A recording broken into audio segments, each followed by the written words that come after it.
Greetings, my friends. Welcome to the weirdest video I've ever made. I have to tell you, even though this is indeed a super easy cane, it was the most difficult shoot I think I've ever had. I was working on the launch of the Easy Cuff kit, and you'll see my Easy Cuff video. You're going to want to see that because it's really a little cleaner than this one. And I had these crazy technical difficulties that really never stopped. So we're going to start sort of already rolling. You need to make some blends. I listed the colors here. I used a whole pack for each one. I also made a striped stack of those same colors to coordinate with it. And I made those 3 blends into jelly rolls, and I wrapped them with the purple, which is called Royalty. And I also made a base strip. And then I reduced it to 3 sizes. And what happened with that was I just took my jelly rolls and took them down to 3 graduated sizes for this cane. Well, all that footage got, ruined. I don't even know what happened to it. So that's why we're starting so strangely. It does improve from here a little bit. I almost tossed this whole thing, but my boyfriend Spike really liked the cane, and it is super easy, and I really wanted to save it. So either it was a full-on slideshow or just this odd video. So what we did is I made those 3 sizes, and then I'm taking them and stacking them up. So I just took my 1/2-inch cane bender and made those little channels there that you see. And then I took the next size, so you got your large, medium, and small. Well, I took the mediums and just offset the colors, just put them in different combinations that look nice. I'm going to push that together a little bit. So what we're going to end up with is a triangle. And it's the basis of all the stuff we do. Once we got a triangle, we can do all kinds of neat stuff with it. So to bring it inward, I'm going to use my square pairs. And this was kind of a lucky thing. I was wanting to compress it, and I just happened to put these on the ends of it because they're that height.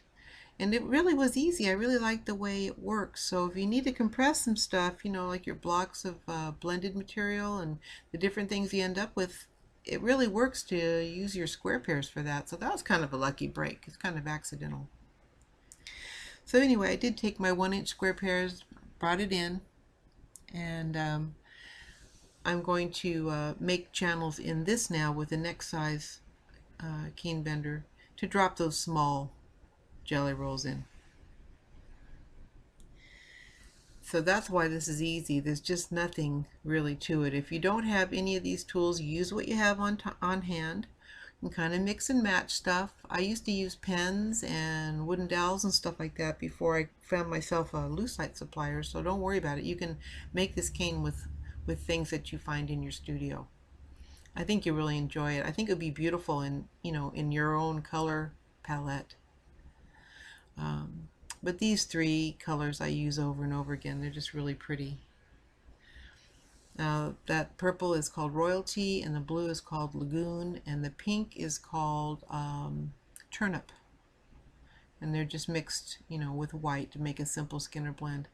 And remember how many Skinner blenders videos there are on YouTube. Just, all you want there. So even though it's kind of a flaky video, all the information's out there. You can get it from me. You can get it from everybody. There's lots of sources for that.